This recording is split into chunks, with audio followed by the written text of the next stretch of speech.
गुरुर्ब्रह्मा गुरुर्विष्णु गुरुर्देवो महेश्वरः गुरु साक्षात् परं ब्रह्म तस्मै श्री रामं रामानुजं सीतां भरतं भरतानुजं सुग्रीवं वायुसूनुं च प्रणमामि पुनः पुनः नमोस्तु रामाय सलक्ष्मणाय देव्यै च तस्यै जनकात्मजायै नमोस्तु रुद्रेन्द्रयमानिलेभ्यो नमोस्तु चंद्रार्कमरुद्गणेभ्यः। नारायण नारायण नारायण नारायण। कल मरुद्गणों का प्रसंग आया था। प्रतिदिन हम मरुद्गणों को भी नमस्कार करते हैं। आज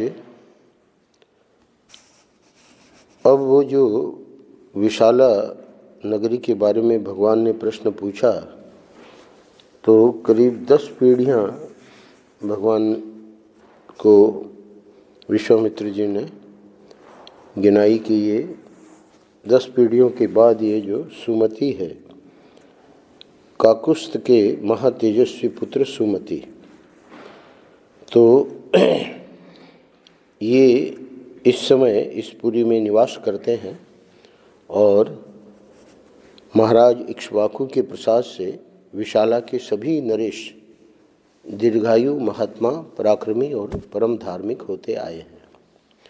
आज एक रात हम लोग यहीं सुखपूर्वक शयन करेंगे, फिर कल प्रातःकाल यहाँ से चलकर तुम मिथिला में राजा जनक का दर्शन करोगे। राजा सुमति विश्वामित्र जी को पुरी के समीप आया हुआ सुनकर उनके अगवानी के लिए स्वयं आए और अपने पुरोहित और बंधु बांधवों के साथ राजा ने विश्वामित्र जी की उत्तम पूजा करके हाथ जोड़ उनका कुशल समाचार पूछा और उनसे इस प्रकार कहा, हे मुने, मैं धन्य हूँ, आपका मुझ पर बड़ा अनुग्रह है, क्योंकि आपने स्वयं मेरे राज्य में पधार कर मुझे दर्शन दिया। इस समय मुझसे बढ़कर धन्य पुरुष दूसरा कोई नहीं है। 47वां अध्याय यहाँ पूरा होता है। बालकांड में, वाल्मीकि रामायण में 77 अध्याय हैं, तो अभी 30 अध्याय और हैं। आगे की घटना में सुना रहे हैं लवकुश। वहाँ परस्पर समागम के समय एक दूसरे का कुशल मंगल पूछकर बातचीत के अंत में राजा सुमति ने महामुनि विश्वामित्र से कहा, हे ब्राह्मण, आपका कल्याण हो। ये दोनों कुमार देवताओं के तुल्य पराक्रमी जान पड़ते हैं। इनकी चाल ढाल हाथी और सिंह की गति के समान है। ये दोनों वीर सिंह और सांड के समान प्रतीत होते हैं। इनके बड़े बड़े नेत्र विकसित कमल दल के समान शोभा पाते हैं।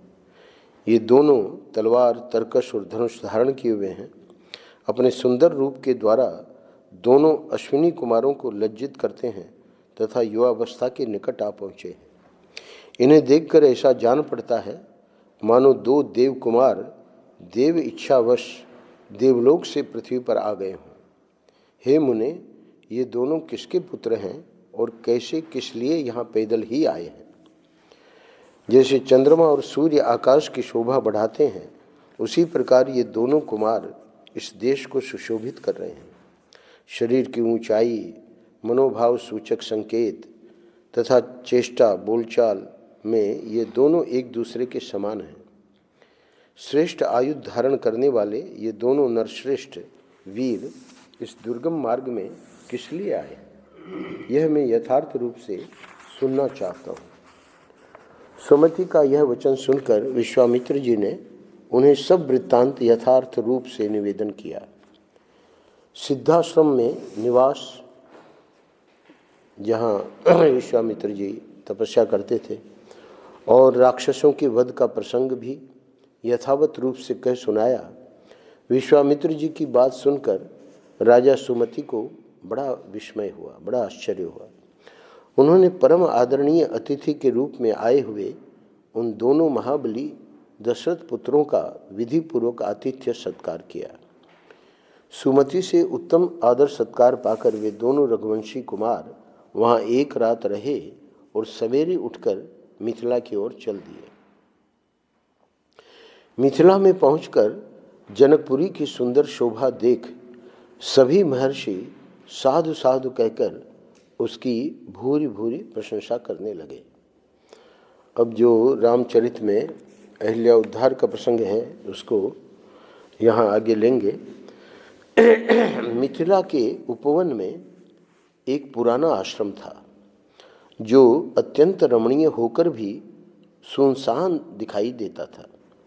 उसे देखकर श्री रामचंद्र जी ने मुनिवर विश्वामित्र जी से पूछा, हे भगवान, यह कैसा स्थान है जो देखने में तो आश्रम जैसा है किंतु एक भी मुनि यहाँ दृष्टिगोचर नहीं होते हैं।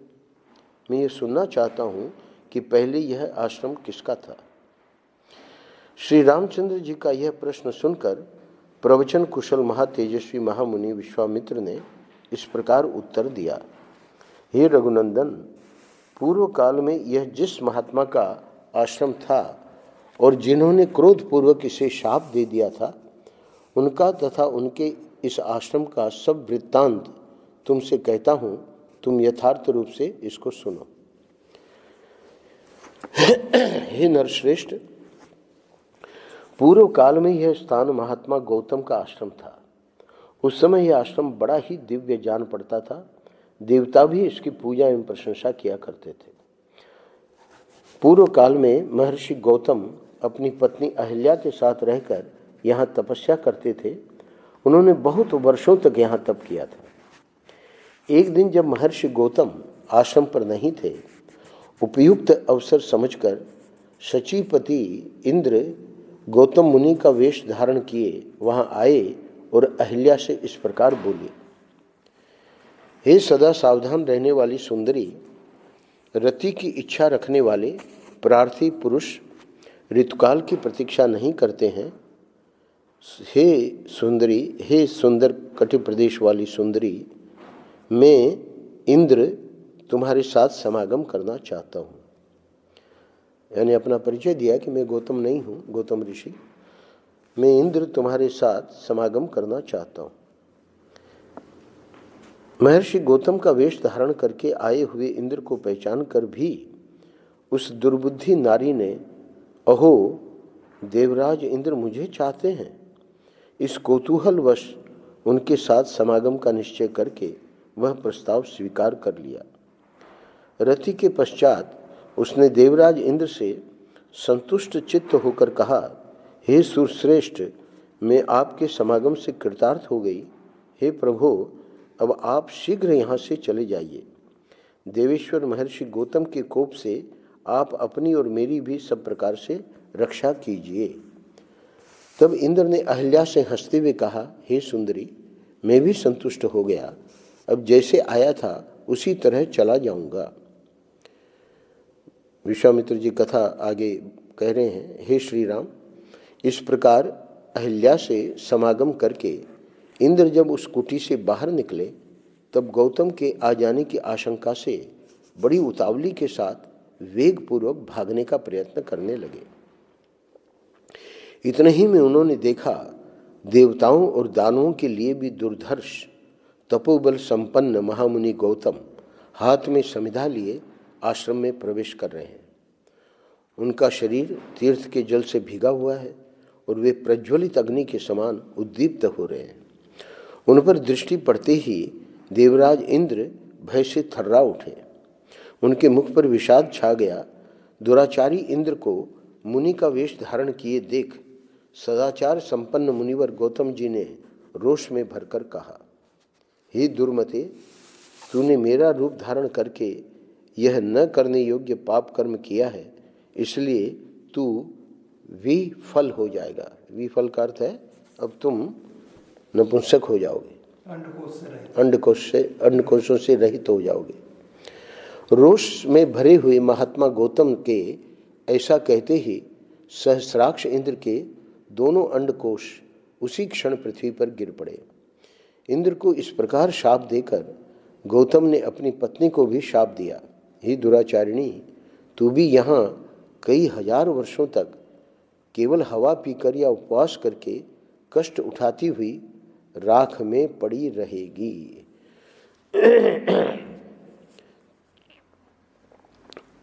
अहिल्या को शाप दिया कि यहाँ इसी आश्रम में कई हजार वर्षों तक केवल हवा पीकर या उपवास करके कष्ट उठाती हुई राख में पड़ी रहेगी। समस्त प्राणियों से अदृश्य रहकर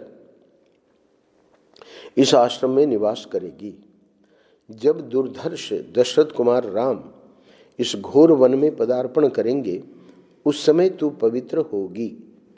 उनका आतिथ्य सत्कार करने से तेरे लोभ मोह आदि दोष दूर हो जाएंगे और तू प्रसन्नता पूर्वक मेरे पास पहुंचकर अपना पूर्व शरीर धारण कर लेगी।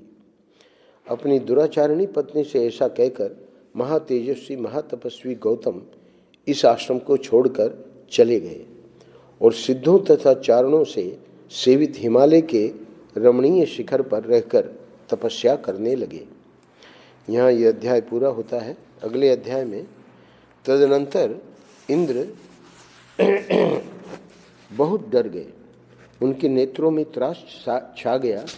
वे अग्नि आदि देवताओं, सिद्धों, गंधर्वों और चारणों से इस प्रकार बोले, हे देवताओं, महात्मा गौतम की तपस्या में विघ्न डालने के लिए मैंने उन्हें क्रोध दिलाया है। ऐसा करके मैंने यह देवताओं का कार्य ही सिद्ध किया है। मुनि ने क्रोधपूर्वक भारी शाप देकर मुझे विफल कर दिया है और अपनी पत्नी का भी परित्याग कर दिया। इससे मेरे द्वारा उनकी तपस्या का अपहरण हुआ है। यदि मैं उनकी तपस्या में विघ्न नहीं डालता तो वे देवताओं का राज्य ही छीन लेते। अतः ऐसा करके, यानी ये जितने तपस्वी महापुरुष हुए हैं तो हमेशा इंद्र को डर रहता है कि वो इंद्र पद ले लेंगे, तो इसलिए कह रहे हैं कि मैंने ये जानबूझ के किया है। अगर मैं ये विघ्न नहीं डालता तो वे देवताओं का राज्य ही छीन लेते। अतः ऐसा करके मैंने देवताओं का ही कार्य सिद्ध किया है। इसलिए श्रेष्ठ देवताओं, तुम सब लोग ऋषि समुदाय और चारणगण मिलकर मुझे सफल करने का प्रयत्न करो। अब मैं विफल हो गया हूँ, अंडकोश से रहित हो गया हूँ, तो फिर से मेरे को पुंसत्व की प्राप्ति हो, इसके लिए देवताओं को उसने कहा। इंद्र का यह वचन सुनकर मरुदगणों सहित अग्नि आदि समस्त देवता कव्य वाहन आदि पितृ देवताओं के पास जाकर बोले। अब इसमें जो प्रणाली है वो यही है कि जो ज़्यादा समर्थ हैं उनके पास जाके और इंद्र की बात को रखा जाए। हे पितृगण, यह आपका भेड़ा, यानी इनको जो युक्ति वो यही थी कि पितृगण का जो भेड़ा है तो उसके अंडकोश जो हैं उसका ट्रांसप्लांट कर दे। तो पितृगण को प्रार्थना कर रहे हैं देवता लोग, यह आपका भेड़ा अंडकोश से युक्त है और इंद्र अंडकोश रहित कर दिए गए हैं। अतः इस भेड़े के दोनों अंडकोशों को लेकर आप शीघ्र ही इंद्र को अर्पित कर दें।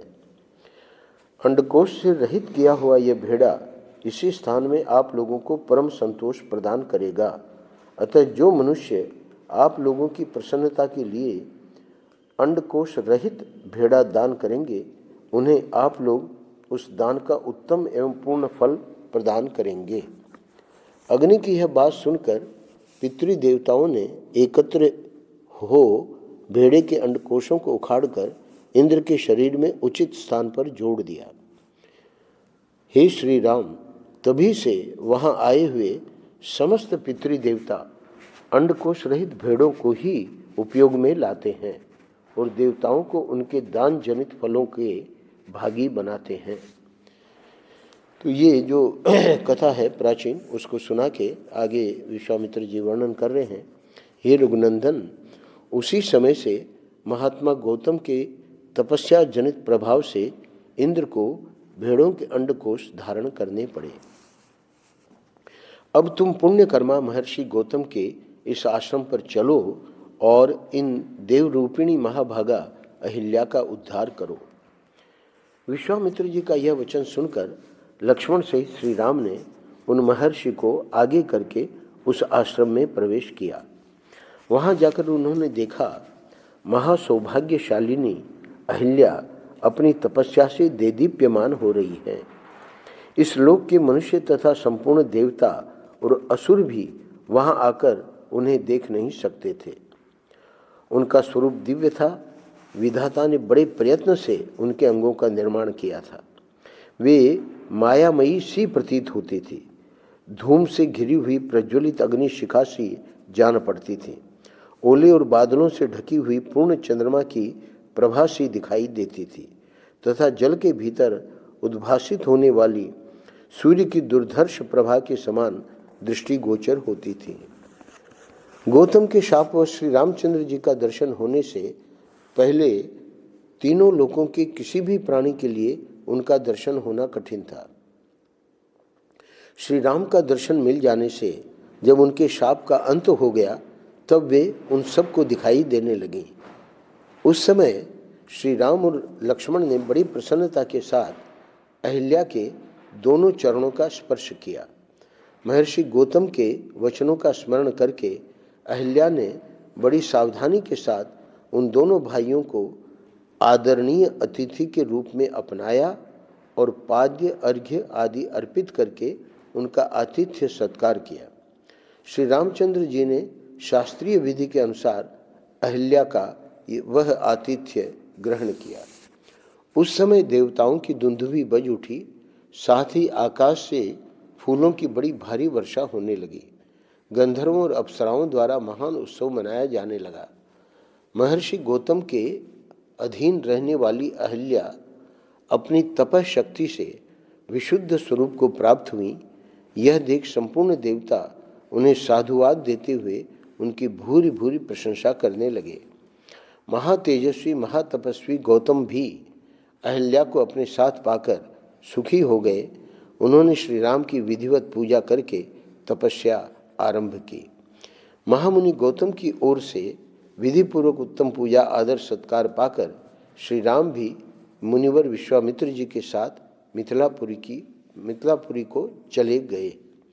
अगले अध्याय में तदनंतर लक्ष्मण सहित श्री राम विश्वामित्र जी को आगे करके महर्षि गौतम के आश्रम से ईशान कोण की ओर चले और मिथिला नरेश के यज्ञ मंडप में जा पहुँचे। वहाँ लक्ष्मण सहित श्री राम ने मुनिश्रेष्ठ विश्वामित्र से कहा, हे महाभाग, महात्मा जनक के यज्ञ का समारोह तो बड़ा सुंदर दिखाई दे रहा है। यहाँ नाना देशों के निवासी सहस्रों ब्राह्मण जुटे हुए हैं जो वेदों के स्वाध्याय से शोभा पा रहे हैं। ऋषियों के बाड़े सैकड़ों छकड़ों से भरे दिखाई दे रहे हैं। हे ब्राह्मण, अब ऐसा कोई स्थान निश्चित कीजिए जहाँ हम लोग भी ठहरें। श्री रामचंद्र जी का यह वचन सुनकर महामुनि विश्वामित्र ने एकांत स्थान में डेरा डाला जहाँ पानी का सुविधा था। उत्तम आचार विचार वाले नृपश्रेष्ठ महाराज जनक ने जब सुना कि विश्वामित्र जी पधारे हैं तब वे तुरंत अपने पुरोहित शतानंद को आगे करके अर्घ्य लिए विनीत भाव से उनका स्वागत करने को चल दिए। उनके साथ अर्घ्य लिए महात्मा ऋत्विज भी शीघ्रतापूर्वक चले। राजा ने विनीत भाव से सहसा आगे बढ़कर महर्षि की अगवानी की तथा धर्मशास्त्र के अनुसार विश्वामित्र को धर्मयुक्त अर्घ्य समर्पित किया। महात्मा राजा जनक की वह पूजा ग्रहण करके मुनि ने उनका कुशल समाचार पूछा तथा उनके यज्ञ की निर्बाध स्थिति के विषय में जिज्ञासा की। ये जानते थे कि विश्वामित्र सिद्धाश्रम में यज्ञ कर रहे हैं, इनको सूचना थी, तो उसके बारे में पूछा। राजा के साथ जो मुनि उपाध्याय और पुरोहित आए थे उनसे भी कुशल मंगल पूछकर विश्वामित्र जी बड़े हर्ष के साथ उन सभी महर्षियों से यथा योग्य मिले। इसके बाद राजा जनक ने मुनिवर विश्वामित्र से हाथ जोड़कर कहा, भगवान, आप इन मुनीश्वरों के साथ आसन पर विराजमान होइए। यह बात सुनकर महामुनि विश्वामित्र आसन पर बैठ गए। फिर पुरोहित, ऋत्विज तथा मंत्रियों सहित राजा भी सब और यथा योग्य आसनों पर विराजमान हो गए। तत्पश्चात राजा जनक ने विश्वामित्र जी की ओर देखकर कहा, भगवान, आज देवताओं ने मेरे यज्ञ की आयोजना सफल कर दी। आज पूज्य चरणों के दर्शन से मैंने यज्ञ का फल पा लिया। हे ब्राह्मण, आप मुनियों में श्रेष्ठ हैं।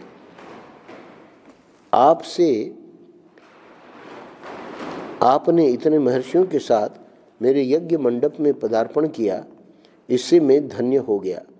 यह मेरे ऊपर आपका बहुत बड़ा अनुग्रह है। हे ब्रह्मर्षि, मनीषी ऋत्विजों का कहना है कि मेरी यज्ञ दीक्षा के 12 दिन ही शेष रह गए हैं। अतः कुशिक नंदन, 12 दिनों के बाद यहाँ भाग ग्रहण करने के लिए आए हुए देवताओं का दर्शन कीजिएगा। मुनिवर विश्वामित्र से ऐसा कहकर उस समय प्रसन्न मुख हुए जितेंद्रिय राजा जनक ने पुनः उनसे हाथ जोड़कर पूछा, हे महामुने, आपका कल्याण हो।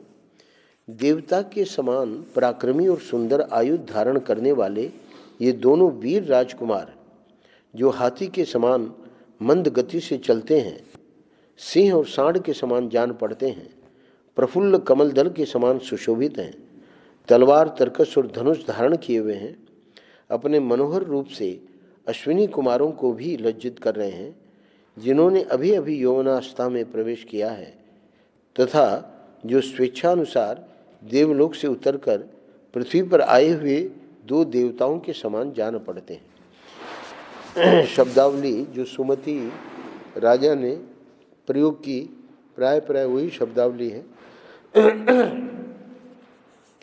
किसके पुत्र हैं और यहाँ कैसे, किस लिए अथवा किस उद्देश्य से पैदल ही पधारे हैं। जैसे चंद्रमा और सूर्य आकाश की शोभा बढ़ाते हैं, उसी प्रकार ये अपनी उपस्थिति से इस देश को विभूषित कर रहे हैं। ये दोनों एक दूसरे से बहुत मिलते जुलते हैं। इनके शरीर की ऊंचाई, संकेत और चेष्टाएं प्राय एक सी हैं। मैं इन दोनों काकपक्षधारी वीरों का परिचय एवं वृत्तांत यथार्थ रूप से सुनना चाहता हूँ। महात्मा जनक का यह प्रश्न सुनकर अमित आत्मबल से संपन्न विश्वामित्र जी ने कहा, हे राजन, ये दोनों महाराज दशरथ के पुत्र हैं। इसके बाद उन्होंने उन दोनों के सिद्धाश्रम में निवास, राक्षसों के वध, बिना किसी घबराहट के मिथिला तक आगमन, विशालापुरी के दर्शन, अहल्या के साक्षात्कार तथा महर्षि गौतम के साथ समागम आदि का विस्तार पूर्वक वर्णन किया।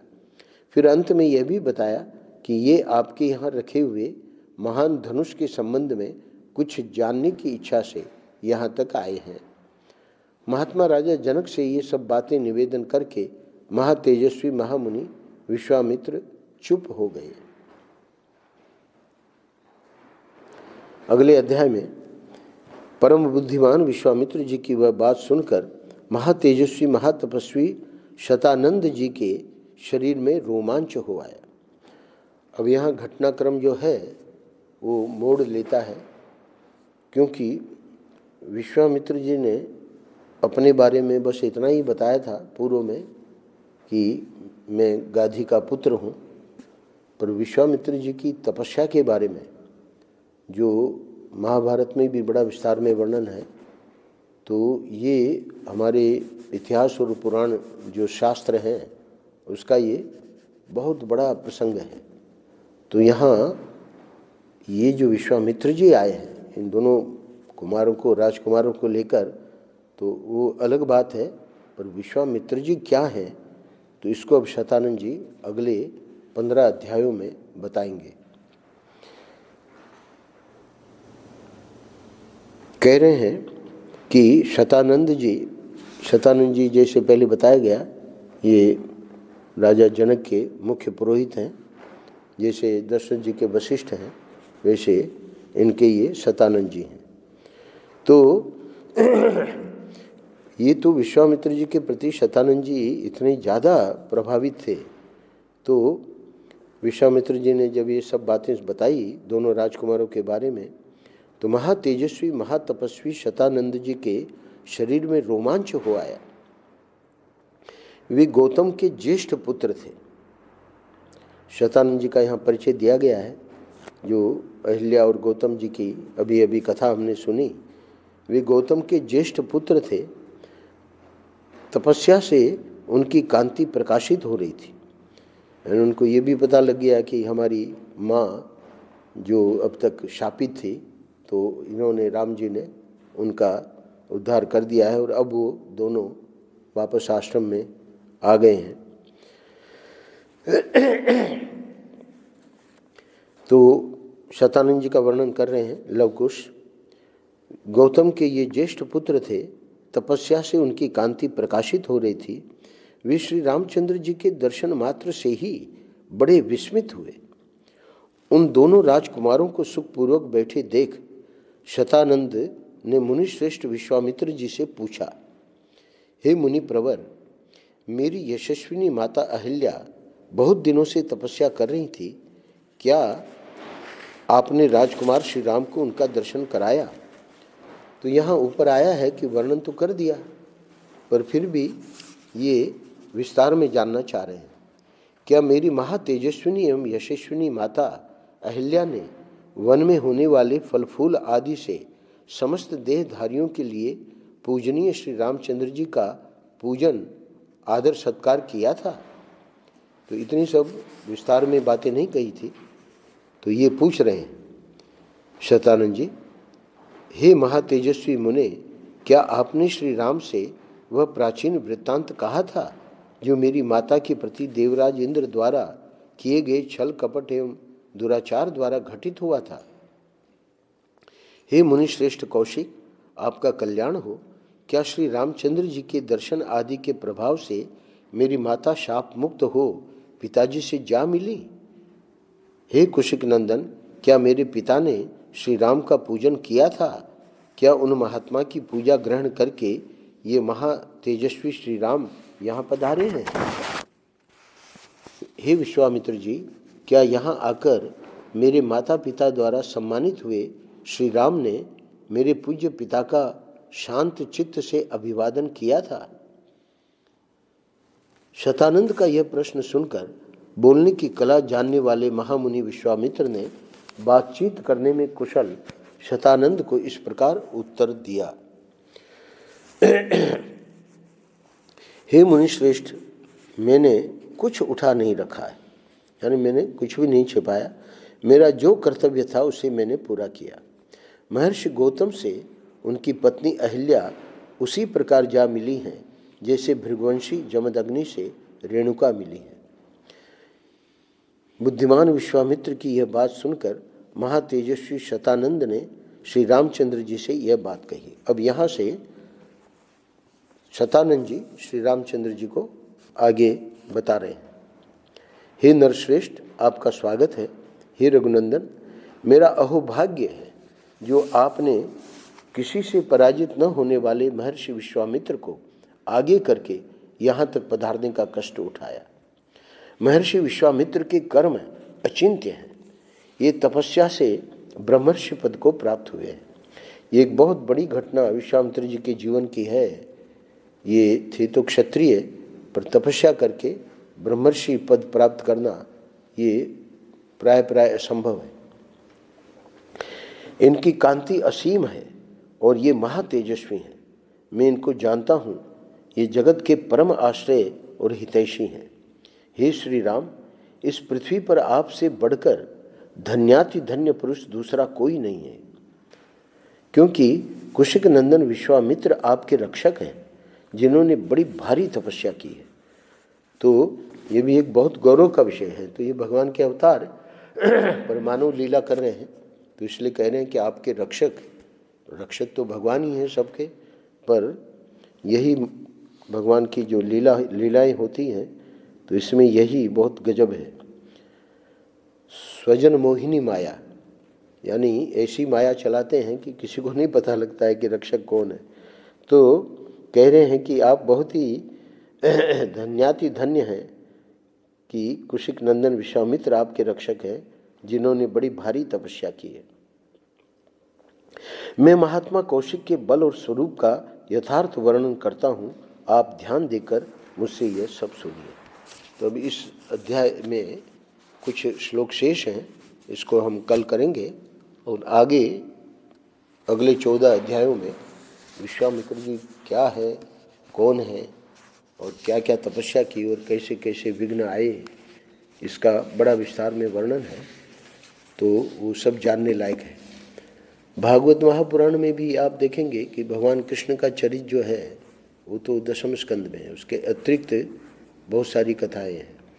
वाल्मीकि रामायण में ऐसा नहीं है, यहाँ बालकांड में कुछ ये हैं, बाकी तो राम जी का चरित्र ही शुरू से चालू है, प्रथम बालकांड से ही, और पूरा का पूरा राम जी का ही चरित्र है।